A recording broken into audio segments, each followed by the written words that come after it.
Maghahanap kayo ng ladies bag na affordable, 200 peso lang to. Tingnan nyo.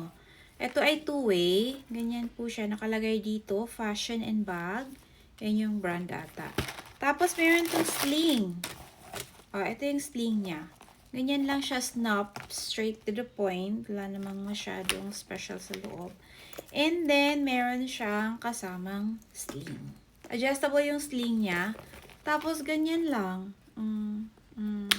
Ito yung base niya. Marami naman kayong malagay dito kasi malapad. Folded umbrella, kasha. Long wallet, kasha. Power bank, kasha. Meron din itong in black, blue, and ano pa ba yung ibang color? Basta, yun lang. Check nyo na lang sa yellow basket. Yung quality niya, ganyan. Para siyang synthetic leather. Maghahanap kayo ng affordable bag. Swak na to, lalo na sa mga estudyante, pang OOTD. Afford ng lahat ang bag na to.